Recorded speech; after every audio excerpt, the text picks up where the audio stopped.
नमस्कार जी किसान भाइयों, कैसे हैं आप लोग। मैं आशा करता हूँ कि बहुत अच्छे होंगे। किसान भाइयों, आज का जो टॉपिक है, आज का जो वीडियो है वो बैंगन के लिए होने वाला है।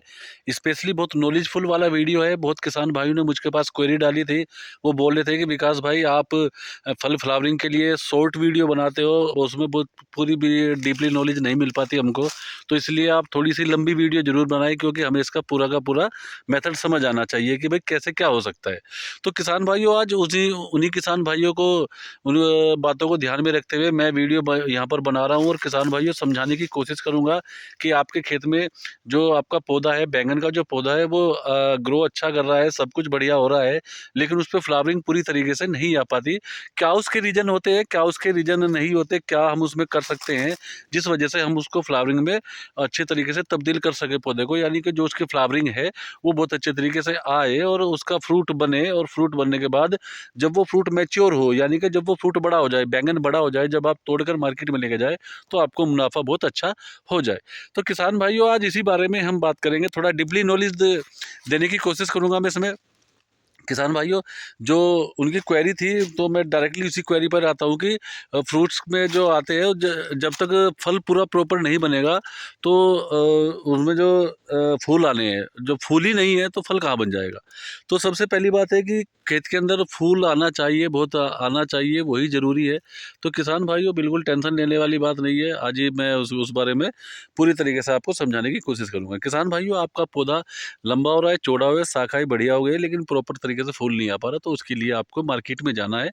और 2 से 3 मैं आपको टेक्निकल बताऊँगा। 2 से 3 वो एक ही शीशी में बंद मिल जाते हैं, ज़्यादातर मिल जाते हैं, क्योंकि होता क्या है किसान भाइयों, आपका जो पौधा होता है बड़ा हो गया, सब कुछ हो गया, लेकिन उसके अंदर प्रॉपर न्यूट्रिशन की मात्रा प्रॉपर ना होने की वजह से वो फ्लावरिंग नहीं ले पाता, यानी कि उस पे फूल नहीं आ पाते। न्यूट्रिशन होना बहुत ज़्यादा ज़रूरी है। दोनों तरफ से न्यूट्रिशन मिलना चाहिए, पौधे को ऊपर से भी न्यूट्रिशन मिलना चाहिए, यानी कि स्प्रे के माध्यम से भी मिलना चाहिए, और इस न्यूट्रिशन जड़ों के माध्यम से भी हमको खाद के रूप में देना चाहिए। तो किसान भाइयों, जो नीचे के खाद पड़ते हैं वो तो सभी डालते ही डालते हैं, लेकिन मैं आपको जो ऊपर का न्यूट्रिशन ज़्यादा बहुत अच्छा करके रिजल्ट आपको देता है, 2 से 3 दिन के अंदर ही वो आपको रिजल्ट निकाल के दे देगा। आपको मैं वो न्यूट्रिशन बताने की पूरा पूरा प्रयास करूँगा, और मैंने वो बहुत जगह लगवाया भी है, बहुत अच्छे हमें उसको रिजल्ट हमको देखने को मिले हैं। तो किसान भाइयों, आपको मार्केट के अंदर जाना है, और मार्केट के अंदर से आपको सीवीड एक्सट्रैक्ट आता है, प्रोडक्ट आता है। सीवीड एक्सट्रैक्ट एक टेक्निकल है, उसके साथ में आपको फुलिविक एसिड, एमिनो एसिड आता है जी, ह्यूमिक एसिड आता है। दोबारा से नाम बता रहा हूँ। एक आता है सीवीड एक्सट्रैक्ट, सीवीड बोलते हैं उसे डायरेक्टली, फुलविक एसिड, ह्यूमिक एसिड और एमिनो एसिड, ये 4 का कॉम्बिनेशन मिलता है मार्केट के अंदर। बाई चांस अगर ये 4 का कॉम्बिनेशन ना मिले, 3 का भी मिल जाए, तो भी कोई प्रॉब्लम वाली बात नहीं है। लेकिन उसके अंदर आपको सिर्फ आपको फुलिक एसिड और सीविड और एमिनो एसिड की मात्रा होनी होनी चाहिए। ह्यूमिक एसिड बाई चांस हो ना हो, कोई टेंशन वाली बात नहीं है, लेकिन एमिनो एसिड और फुलिक एसिड और आपको सीविड, ये 3 तो मिलने ही मिलने चाहिए किसान भाइयों। जिस भी दवाई के अंदर, जिस भी माइक्रो न्यूट्रिएंट्स के अंदर, ये तीनों या चारों एक साथ मिलके हों, और आपको लाना है मार्केट के अंदर से, और आपको अपने खेत के अंदर, जो उसका मैं इसकी डोज कंफर्म आपको करा देता हूँ। 1 ml में, जो एक आपका लीटर पानी है, उसमें 2 ml जाएगा किसान भाइयों। और जो आपका 15 लीटर वाली टंकी है, उसके अंदर आपको ज़्यादा से ज़्यादा आपको 30 ml जाना है। 30 से 35 ml लास्ट, 35 ml से ऊपर कतई नहीं जाना है ना। वैसे तो रिकमेंडेड डोज तो 30 ही ml है, लेकिन आपको 30 या 35 ml तक ही जाना है, इससे ऊपर आप मत लगाइए।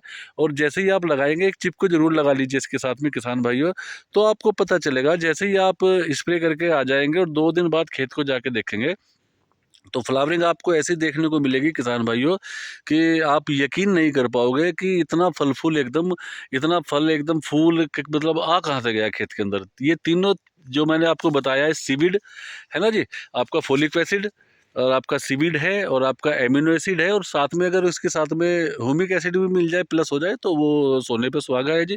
बाकी आप ये चीज़ लेकर आएंगे मार्केट से, और आप बिल्कुल लगाएंगे खेत के अंदर, तो ये तीनों चारों चीज़ों का कॉम्बिनेशन जैसे ही खेत के ऊपर लगेगा, तो खेत की जो प्रजनन क्षमता है, है ना, जो उसकी प्रजनन क्षमता बोलते हैं हमको, जैसे जैसे फ्लावरिंग होती है, जो एकदम उसकी जो प्रजनन क्षमता होती है, फ्लावरिंग स्टेज जो होती है, वो बहुत अच्छी तरीके से एकदम कवर हो जाती है। और खासकर कुछ किसान ये भी बोलते हैं कि भाई अभी हमारा खेत जो है आधे से ज़्यादा जा लिया, तो हमें फ्लावरिंग की ज़्यादा ज़रूरत है, तो वो किसान भाई भी इसको लगा सकते हैं। बहुत अच्छा करके रिजल्ट ये वहाँ पर निकाल कर आपको देगा। फ्लावरिंग की बहुत अच्छी तरीके से वर्किंग करेगा। प्लस फ्लावरिंग के साथ साथ में आपकी फ्रूट सेटिंग, यानी कि जो फ्लावर हुआ है, फूल आया है, उसका फल भी बहुत अच्छे तरीके से ये आपको निकाल कर देगा, बना कर देगा, जिससे आपका मुनाफा बहुत ज़्यादा किसान भाइयों हो जाएगा।